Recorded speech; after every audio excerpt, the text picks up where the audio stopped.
Я вообще не люблю слово нетолерантность.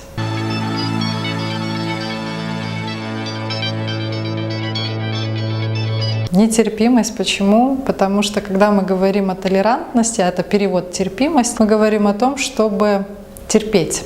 Я тебя терплю, потому что у меня нет другого выхода. Но это не значит, что я хорошо к тебе отношусь. Примерно посыл такой. Как мы назовем корабль, так он и плывет. И вот это большое обсуждение того, что должна быть толерантность и так далее, это настолько... Это тот пережиток, который мы должны уже перейти. То есть мы должны переходить от того, чтобы терпеть, к выстраиванию отношений. То есть в современном мире, когда мы говорим о религиозном разнообразии, это уже факт. Это уже есть. Хотим мы, не хотим. Нету монорелигиозных стран, нету моноэтнических стран. Да? Это феномен 21 века, это факт, что мы живем в очень многообразном мире. Толерантность — это один из путей к тому, чтобы выжить вот в таком многообразном мире. И по мне лучше говорить о религиозном плюрализме. Плюрализм — это не разнообразие. Плюрализм — это именно отношение. Когда я к тебе отношусь хорошо, потому что я допускаю и уважаю, что у тебя есть своя точка зрения, что у тебя есть свое видение на этот мир, да? Что не обязательно так, как я думаю, должно быть так, как ты думаешь. То есть мы должны говорить уже о плюрализме. И между ними вот терпимость, диалог, толерантность там, или терпимость, да, там, диалог — это все определенные шаги к тому, чтобы выстроить в обществе плюрализм, религиозный в том числе. Когда-то на одних из занятий я стажировку проходила.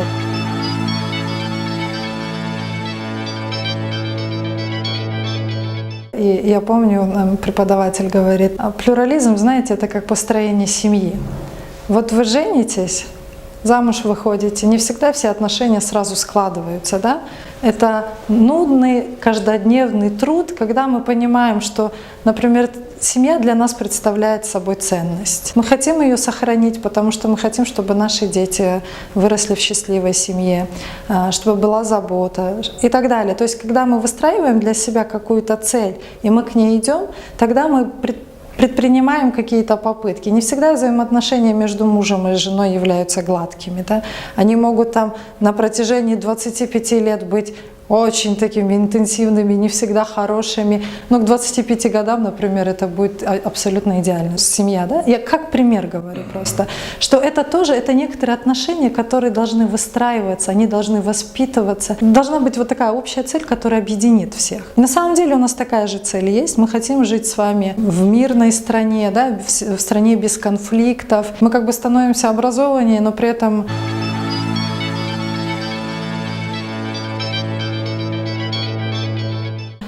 конфликты увеличиваются. И прогресс в этом плане тоже идет. Да? То есть вспомните, например, 90-е годы, начало 2000-х, когда вот эти факты выкапывания трупов, это была каждодневная реальность практически, да, или когда вот лиц, которые перешли там в другую религию, так называемых прозелитов, да, избивали.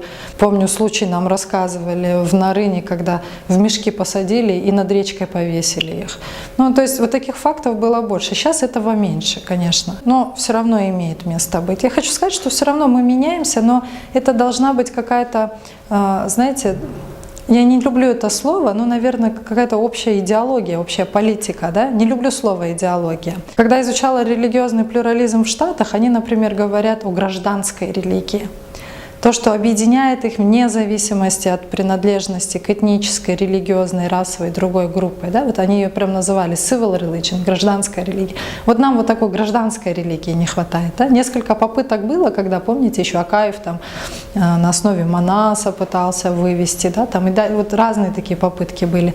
Но пока они не увенчались успехом, потому что мы не смотрим на то, что может выйти из самих недр истории Кыргызстана. А Кыргызстан имеет эту историю, имеет религиозное разнообразие на своей территории, когда здесь развивались и манихейство, и зороастризм, и ранние формы это христианства, как это марианство, несторианство, когда имел этот буддизм, один из путей распространения буддизма в Китае, вот он сухопутный через нашу территорию проходил, да?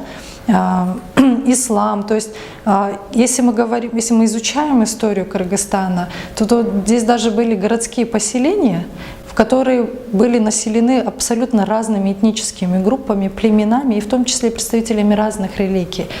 И конфликтов как таковых в истории, крупных насильственных конфликтов межрелигиозных на тот период не было. То есть нам есть к чему обратиться в прошлом, чтобы найти некоторые основания для этого, да, чтобы оттолкнуться от этого. Это один момент. Второй момент. Религии сами по себе, они дают эти основания.